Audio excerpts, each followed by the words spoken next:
So all throughout this chapter in the 1970s, we've been taking a look at how the changes in American society impact our economy, impact our politics, our foreign policy.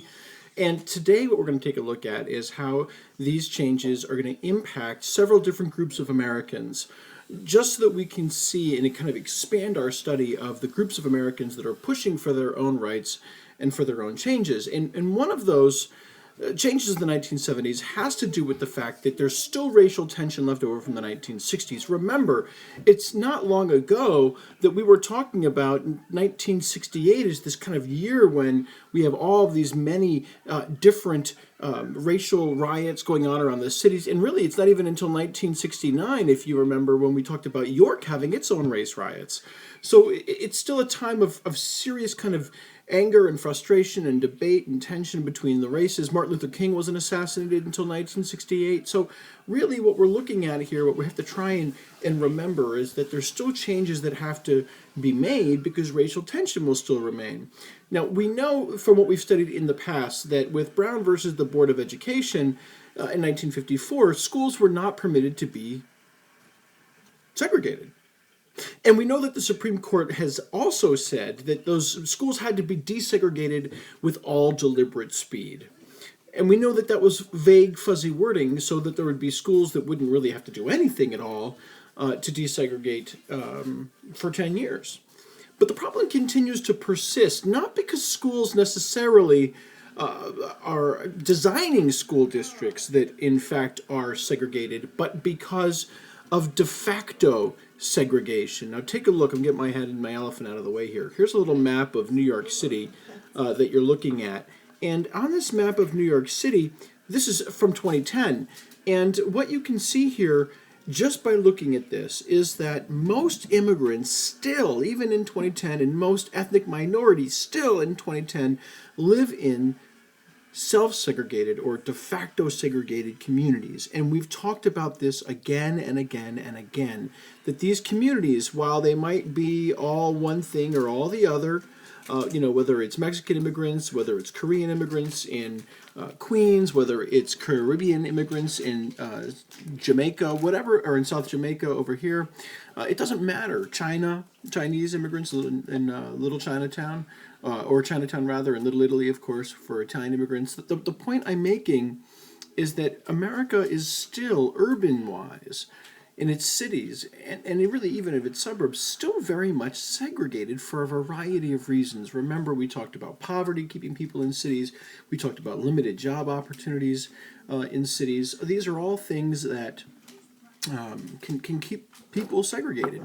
So the Supreme Court decides to use a policy to break this segregation called busing. And the concept here is that you should be able to transport kids from one district where they live to another district outside of where they live in order to have greater racial balance. And the idea is that, let's say you live in York, a big city like Boston, right? It's one school system, Boston City Public Schools, but depending on the neighborhood and the taxes in each school, you might see a different kind of quality education or not. But the argument would be that it's one school system, so it doesn't matter where you go to school as long as you end up going to a school where you're getting the same reasonable education. So we should be able to bus kids, white kids into black neighborhoods, black kids into white neighborhoods to have racial balance. And this creates protests on all different sides. Whites, north and south, protests and riot like crazy. And you can see here all these different people protesting against busing. You see those people there? Ella, do you see them? I see them. And here we are seeing people who want to be bused into different school districts. Ella, do you see them? Yes, I see them too. Okay, Ella, what can you tell me? What do you notice about these groups of people, the people who want busing and access to different school districts, and the people who don't on the bottom? Well, it looks to me like, people on the bottom who don't want to move are all white. And everyone who wants to move is all black. You don't say, Ella.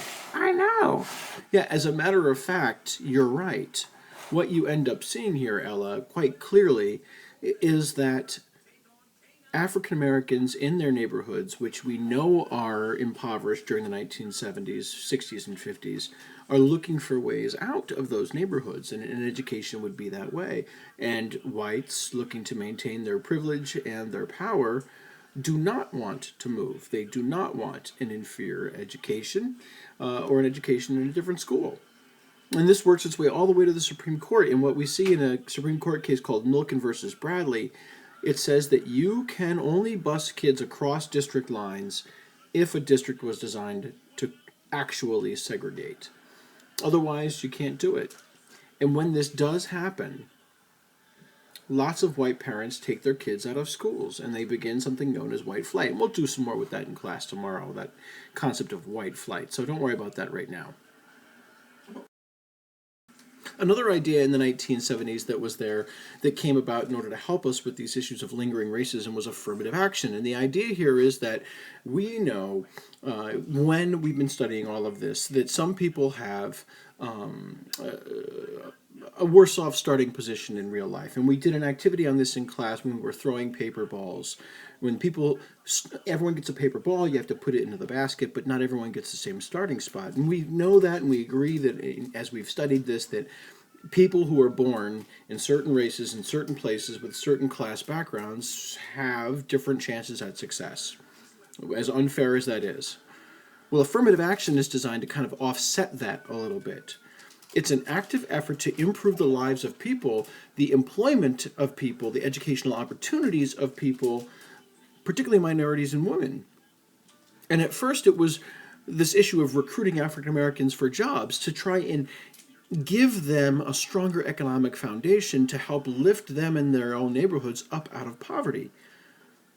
This does lead to improved social and economic status for some African Americans, and it is expanded then to include things for women, Latinos, Asians, other ethnic minority groups. But there are people who dislike this idea.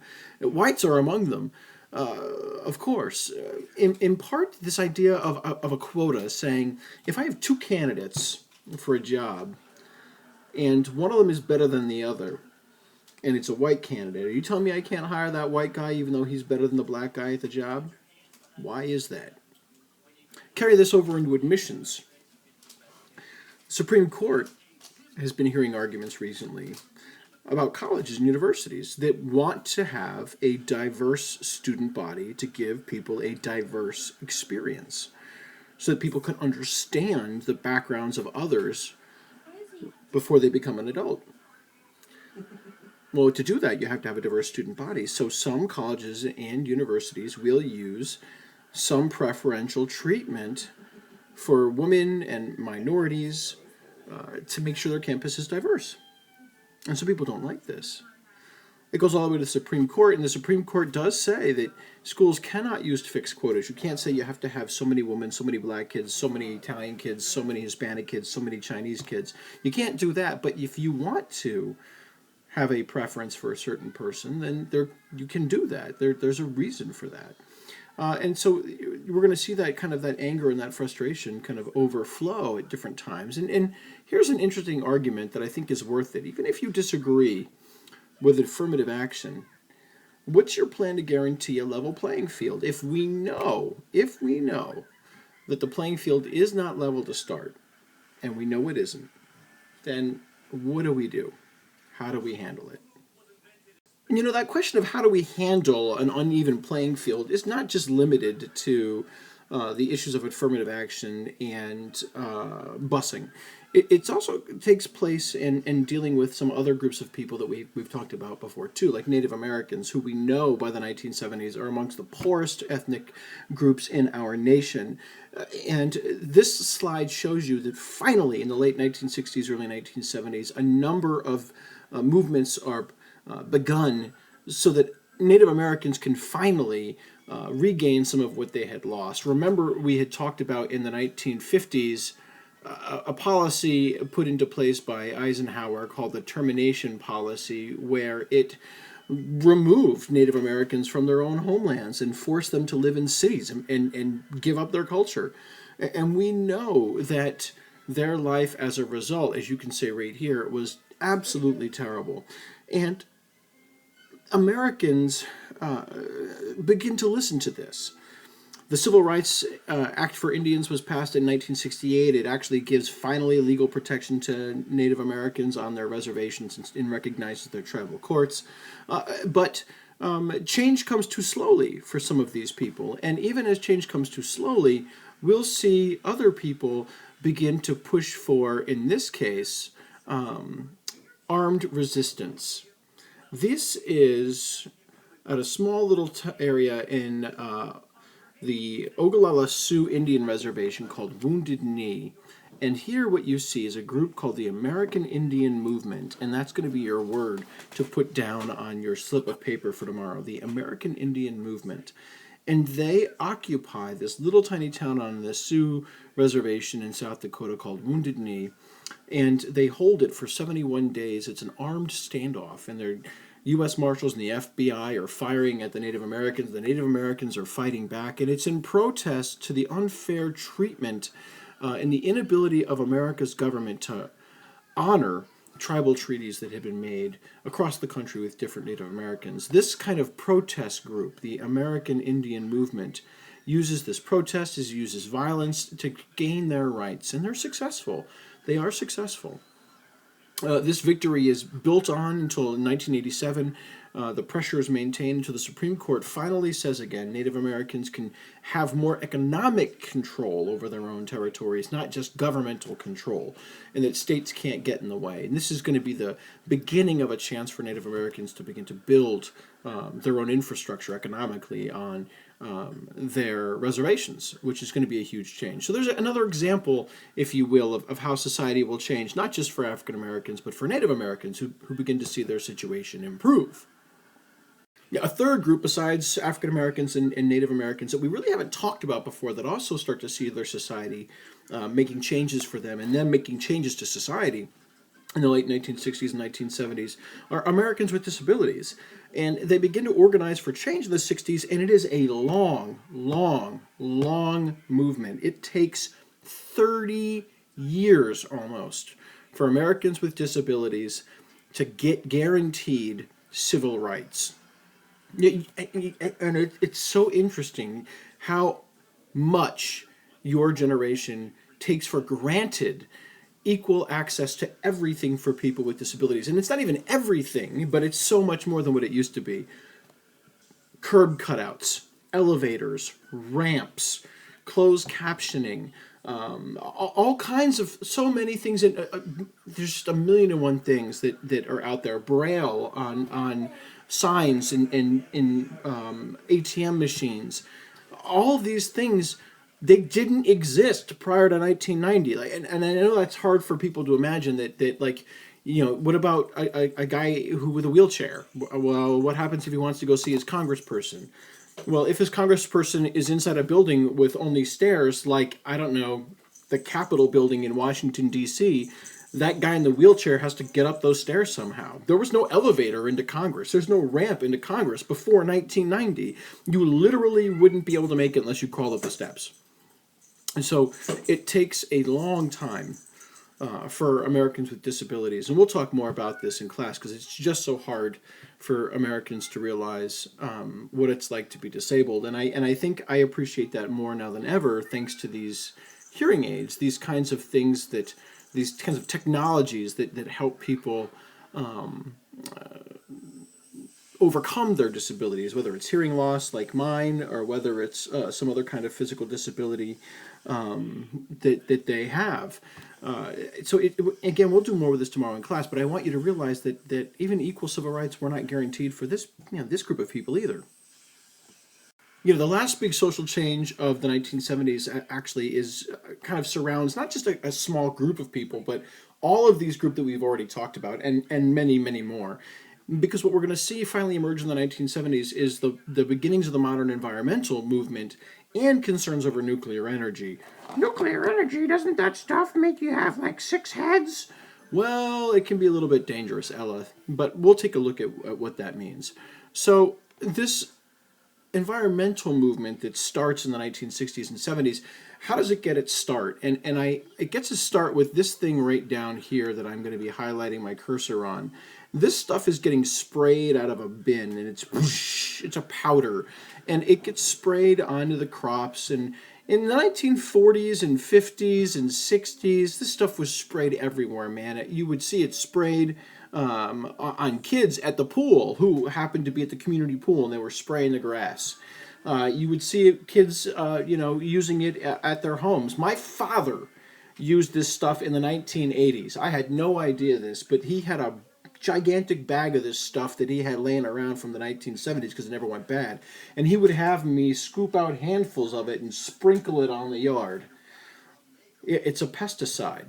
It's called DDT, and it kills pests. It's also highly poisonous. Thanks, Dad. I really appreciate you letting me play with DDT as a kid. Explains some things, doesn't it? What do you mean your daddy let you use pesticides that were dangerous? Be quiet, Ella. The kids are wondering what I'm talking about. We'll do more with that tomorrow. But Americans, when they realize how dangerous pesticides are, thanks to books like Silent Spring and other books that come out in the 1970s, they begin to take a broader look at what's happening in our environment. There are, all of a sudden in America, it comes to a crisis point. In the 1970s, there's a series of kind of disasters. You couldn't swim offshore in New York State or New Jersey. You were unable to enter the rivers in Massachusetts and Ohio and Pennsylvania in places.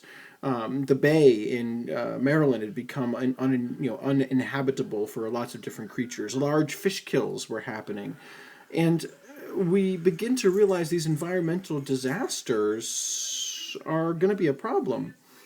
Whether it's air pollution, like you can see here with smog, or even in its utmost worst, the greatest natural disaster of the 1970s, which would be this place right here. This is right outside Niagara Falls, New York State. This is a housing development called Love Canal. And this actually here, this little section right here, this is the ruins of an old canal that used to be in place. And the company that owned it was a chemical company, and they sold the land to the school district. You can see part of the canal here, and it stretches right there. The school district bought it for $1, which wasn't bad. Unfortunately, there were 22,000 gallons of toxic waste buried haphazardly in that canal, and the building of all of these houses ruptured all of this inappropriately stored chemical waste, causing catastrophic numbers of birth defects and leukemia and miscarriages. And one poor girl had, 12 different birth defects, increased rates of intellectual disability. It was a disaster. It was a terrible place. In fact, we had to actually move all of these people out of the Love Canal, and it took until 2004 to clean up all 22,000 gallons of waste. That's 50 years it took us from when this place stopped being dumped, 1954, to when we actually got it cleaned up, to get all that waste removed. So we begin to see people across the country with their health problems because of underground toxic waste. And of course, right now in Cleveland, we have issues with lead poisoning in the water. And really, citizens start to think that it's time to protect the environment. And so the question then becomes, well, how do you do that? And the answer there is you pass laws that are going to help our environment. And on this slide, there are 4 different laws that are successful in reducing smog and helping our bodies of water recover and our land recover. First thing that we do is we pass a law that creates the Environmental Protection Agency, and that was Richard Nixon's doing. He helps create that agency, and its goal is to keep an eye on the environment and fix it if it's busted. Clean Air Act, Clean Water Act, these are both Endangered Species Act. These are passed the 70s, 80s, and 90s, and their goal there is to clean up these important components of our environment and to protect fragile environments that might otherwise be in danger. And as a result, we have much better public health. Of course, the current global crisis isn't clean air, clean water, or endangered species, it's global warming. So we'll see what our government will do in the future to handle that.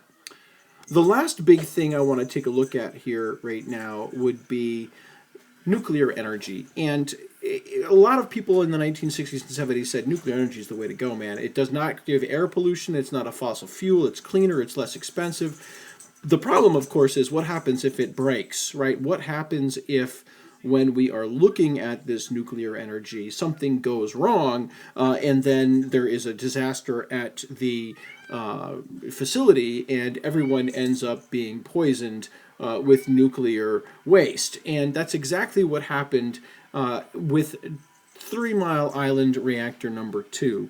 And the idea here is that this is the reactor right in the middle, and then there is water that is pumped into the core that keeps it cool, and then the water goes through and it cools down, and then it gets pumped back in, and then it keeps the reactor core cool. Problem was the water wasn't reaching the reactor core because it was leaking off, and the end result is that there was a very slight amount of leakage of radioactive waste into the air. Very low levels of radiation, but people freaked out because what happens if something worse occurred?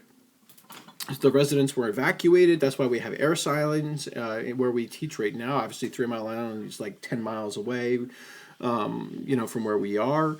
But as a result, in the coming years, 60 power plants are going to be shut down. And we're not going to open any new ones because of fears over nuclear waste and nuclear accidents. But what you need to know is that here's the scary thing. It has been almost 50 years since 3 Mile Island. But at the same time, most of these facilities haven't gone through any major upgrades. So they're using technology that is, nearly half a century old. It's pretty crazy. So this debate continues about, should we update these facilities, shouldn't we? Lots of people question what we should do. And we'll talk more about that in class tomorrow.